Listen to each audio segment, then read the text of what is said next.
cut. So this would be the North Pole of the Earth. This entire outer circle here is the South Pole. You'll notice that in Arthur's form, he gives us various hour angles, as if we were measuring from the equator. Now, midway between the North Pole and the South Pole is the equator of the Earth. So this circle is always equidistant. Okay.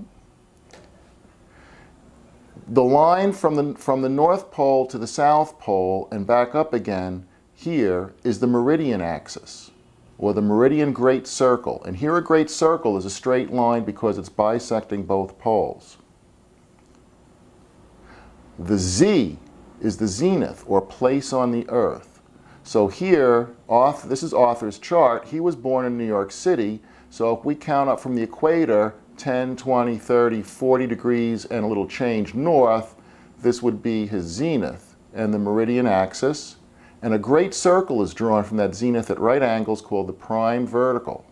And that goes all the way around, bisects the nadir, and back up to the zenith. Where this meridian circle crosses the equator, we call the sigma point, or the right ascension of the midheaven.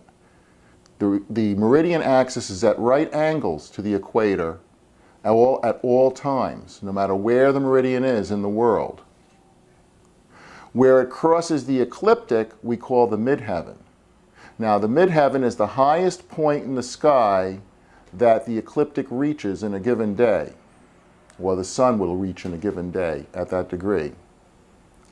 So note, we have a framework around the zenith. Meridian, prime vertical, they make an X. We have the equator. We have an off-centered circle called the ecliptic, right, the path of the sun. And that is traced by this circle here. This would be the Arctic Circle on the Earth. This is where the north ecliptic pole is at the given time. All right, so 90 degrees from this point in all directions will give us the ecliptic. As circles move away from the center and aren't perpendicular to the North Pole, they get oblate, or distorted. This large circle here is the horizon, and this is what this chart is based on. This large circle is 90 degrees from where you stand on the Earth at any given time.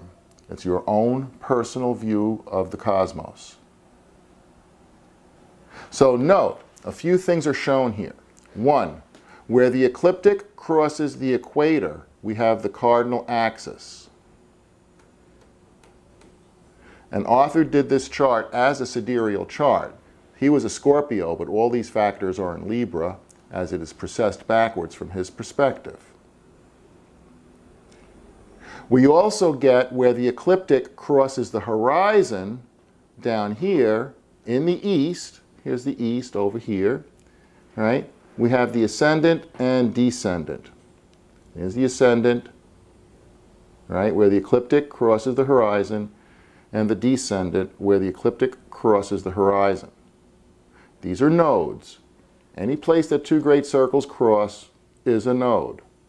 Now, Arthur's planets, with their latitude, notice the moon here has a slightly north latitude, right? And if we look around here to Pluto, we see Pluto having a slightly north latitude. Their distances north or south of the ecliptic. Arthur used to make a movable plastic transparency with the planets on it so we could turn it around the Earth. And if we turn this and bring planets to the horizon, when we see planets rising with other planets on the horizon, they may not be zodiacally conjunct. For example, Arthur's Mars, Moon, and Sun do rise together at a various latitude, even though they're very far apart in the sky. We have what's called a paran, or a co-transit. These parans are extremely important to the ancient world, to the Babylonians and before. The Greeks took note of them, but not as deeply as the Babylonians did. Now, these yellow lines that emanate out are orbs. Using a 10-degree orb, a 10-degree orb around the horizon, and you'll notice it resembles an ankh, or the meaning of life.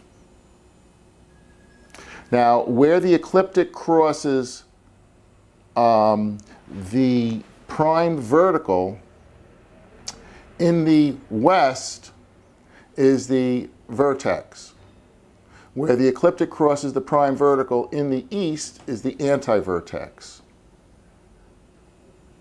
Where the prime vertical crosses the horizon is always going to be incidental where the equator crosses the horizon. We call this the equatorial ascendant.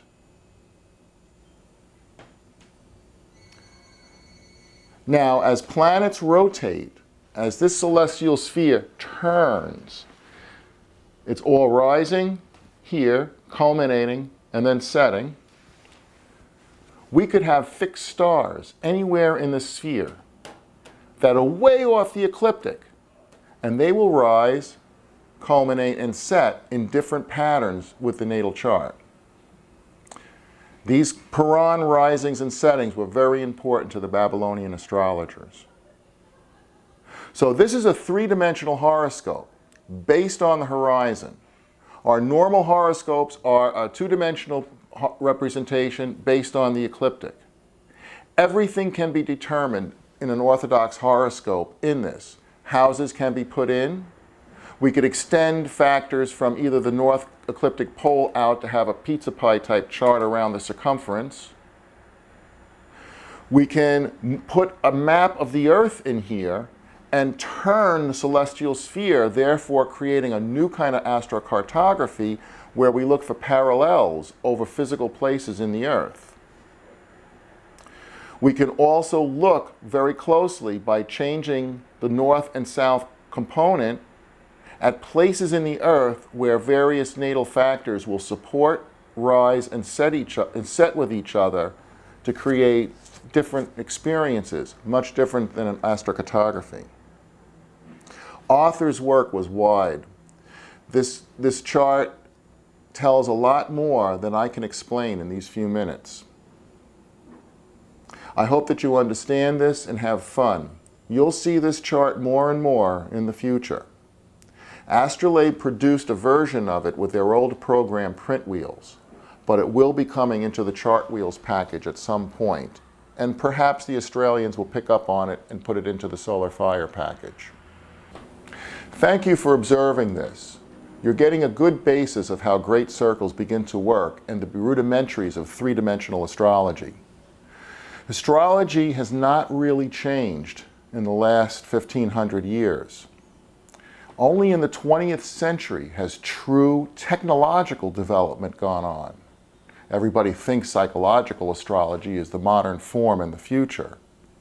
But the future lies with the work of some great astrologers in the 20th century, Arthur being one of them.